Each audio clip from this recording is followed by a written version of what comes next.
Hi, Goddess of Love here again. Kamusta kayo dyan mga Goddess ko? So, another reading tayo today for you mga Capricorn. So, kamusta kayo dyan mga Capricorn natin?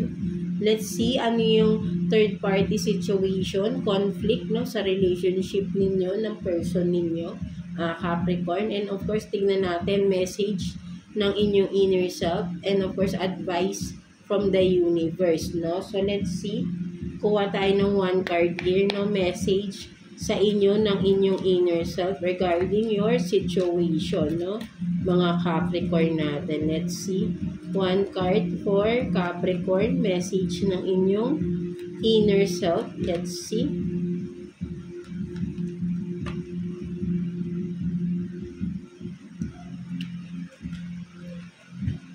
So, you have this mantra. No, so for some of you nakikita ko, you need to sabihin nating more prayers, no, for some of you Capricorn, baka you need to meditate rin for some of you, or yung mga sabihin natin na ang sinasabi ng iyong inner self dito is mas palakasin mo pa. Or for some of you, magbalik loob ka sa Panginoon natin. No? Ayun din yung nakikita ko rito. Maybe dahil sa pinagdadaanan mo,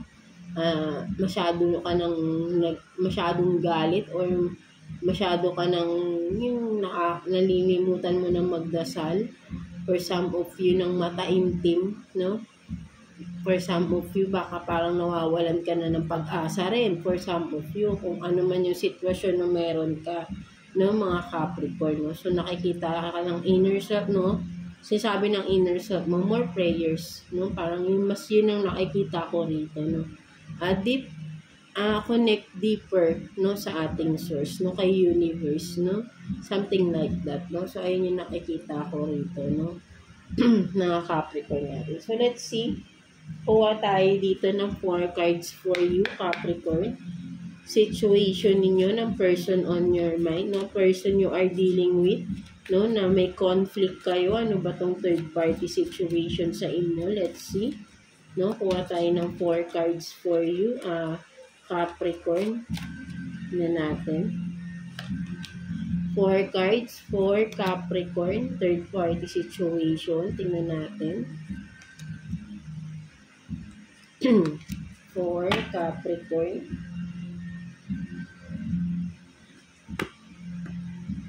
So, you have this settling, no? Avoid settling for less than you deserve in love. No? So, tingnan muna natin yung mga cards ninyo. Attraction. You are attracting the right person on the right time into your life. And then, heartbreak, no? So, may heartbreak na nga dito. Heartbreak. Heartbreak is a part of the human experience. It will pass. And then, last, sparks, no? Keep your sparks flying. Surprise each other with gestures of love. I think, no, for some of you, Capricorn, parang nakikita ko rito, no, nawawalan kayo ng sparks, no? Nawawalan kayo ng affection, ng spark sa isa't isa, no? Kaya nasasaktan ka, or both of you nasasaktan, no? Something like that. Parang nakikita ko kasi rito, no, nag-iiwasan ba kayo, no? Something like, may dumaan bang issue sa inyo? Maybe kung ano man tong issue na to, parang yun yung naging ano bang tawag dun? Mitsa? Or sabihin natin, ayun yung naging reason bakit parang nagkaroon ng panlalamig. No? Parang biglang may naging issue sa inyo, kung ano man ito, no? Na pilit nyong ina-avoid pag-usapan. No? Parang yun yung nakikita ko rito, no? So, both of you, no, mas nakikita ko rito, pares kayong nasasaktan ng person na to. Capricorn natin, no? So, maybe, kaya lumabas dito yung pag-prayers, no? Sinasabi ng inner self mo dito, mag-pray ka lang, no? Sabihin natin na magtiwala ka, or sabihin natin ibalik mo yung tiwala mo, no? Maybe yun, no? Parang nawalan ka ba ng tiwala rito sa person mo or sino man sa inyo, no? Nawala yung affection, no? Nag-a-avoid, no? May avoidance akong nakikita, no? May nag-iiwasan dito, no? For some of you, no? Mga Capricorn natin, no? So, kaya may nasasaktan, no? So, tingnan pa natin. Kuha tayo ng additional cards for you. 3 cards for Capricorn, no? Let's see. Ano ba yan nangyari sa inyo? Tingnan natin. Let's see. 3 cards for Capricorn. Tingnan natin.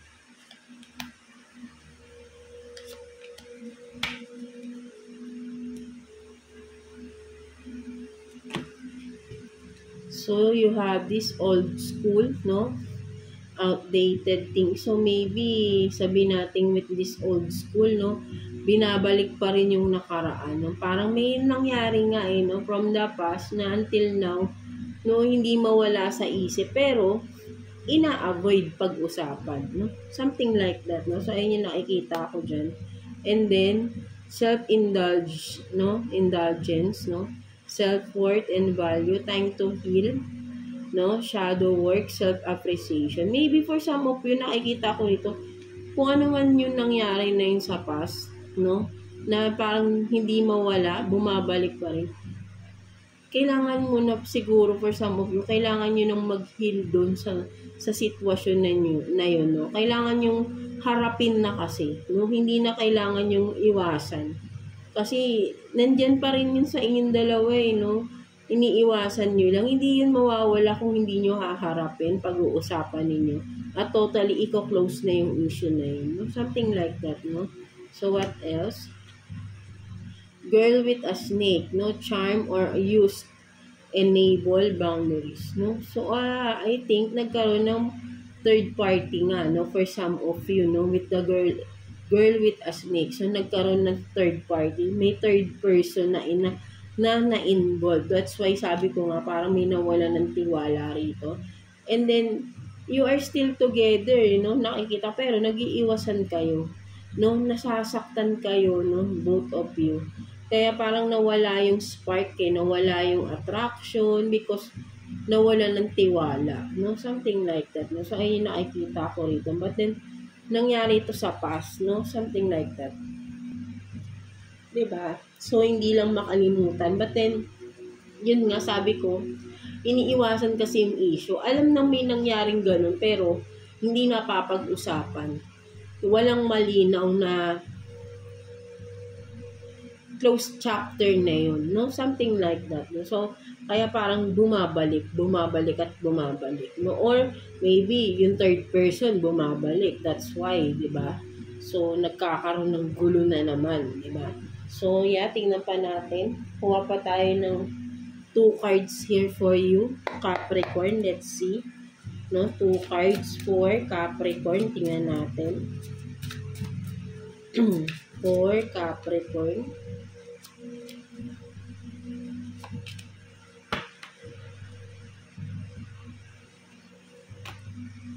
So, you have this, the Lovers, no? So, meron din talagang the Lovers. Nung nakita mo, no, binibigay niya yung mansanas doon, no? So, yeah, tingnan pa natin. Pilit niyang nire-rescue, no? Parang, sabihin natin, nire-revive yung relationship, no? And then, Ace of Pentacles, no? In reverse to, no? So, nakikita ko talaga rito, no? Is walang tiwala talaga. No? Sabihin natin hindi equal, no? Hindi equal na yung yung sabihin natin nararamdaman sa isa't isa. Meron talagang isang sabihin natin wala ng tiwala, no? Yun yung nakikita ko rito. No? So maybe kaya rin lumabas yung sinabi ng inner self, no, is siguro for some of you, baka lagi ka na rin nagdadasal na pinapaubaya mo na lang kay universe, no, sa ating God, kung ano yung mangyayari sa relationship ninyo, no, for some of you. no? Then malinaw na nakikita ko rito, Capricorn, is wala nang equal give and take, no? Wala nang spark, no? Wala na ring attraction, wala nang tiwala, no? Wala nang tiwala, no? Sabihin natin ito nga, no? Pilit mong kinukuha na yung ano rito, no? Ito, nagbibigay, pero yung isa, sabihin natin hindi ganun kalaki, yung hindi equal, 'di ba? Sabihin natin yung pagbibigay niya.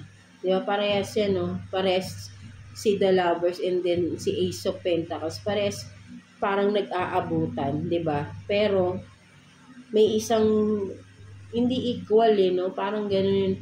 May isang hindi, sabihin natin hindi tapat, hindi equal kung ano man yung binibigay ng isa, hindi equal na ganun din ang ibinibigay niyan. May kulang. Kumbaga, a part of it lang. No? Or a part of that person lang yung ibinibigay niya. Because nga, may other person. No? I don't know kung still, no? Nandiyan pa rin yung snake na yan, no? So, maybe for some of you, yun nga, no? That's why parang kulang na, no? At nakukulangan na, kaya nawawalan na ng attraction, wala ng sparks because merong other person na involved, no? Something like that daw mga Capricorn natin. Kaya kulang na lagi yung binibigay, no? Kung ano man, no? Pera man yan, pagmamahal, attention, hindi na ganun katulad dati, no? So, yeah, ayun yung nakikita ko dito. Maybe with the old school, no? Pwedeng kababata pa kung sino man yung third person for some of you, no? So, ayun din yung nakikita ko dyan, no? So, let's see. What's the message advice sa'yo ni Universe, mga Capricorn natin? Nakuha tayo ng one card for you, Capricorn. Message advice sa'yo ni Universe sa iyong sitwasyon. Tingnan natin.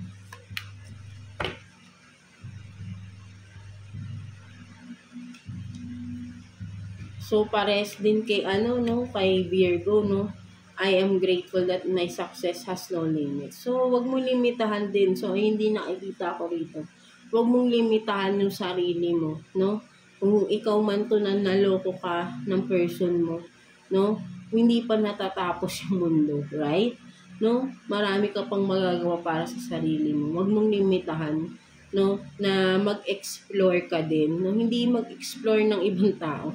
Explore mo yung pagmamahal mo sa sarili mo na naging close na in-offer mo sa tao mo lang, no? Yung sarili mo, nakalimutan mo dito. Diba? Kung makikita mo, give ka ng give, no? Diba? Nakalimutan mo yung sarili mo, bigyan ng pagmamahal. So, wag mong limitahan, no? Parehas kay Virgo kanina, no? Wag mong limitahan yung sarili mo, mismong sarili mo, diba? So, alam mo na marami ka lang nakita dito sa relationship ninyo, no? May mga nasaktan ka na at ngayon, I hope na may natutunan ka na rin na lesson na hindi palagi dapat binibigay lahat, nag-give in lahat sa isang relationship. Kailangan may tinitira ka pa rin sa sarili mo.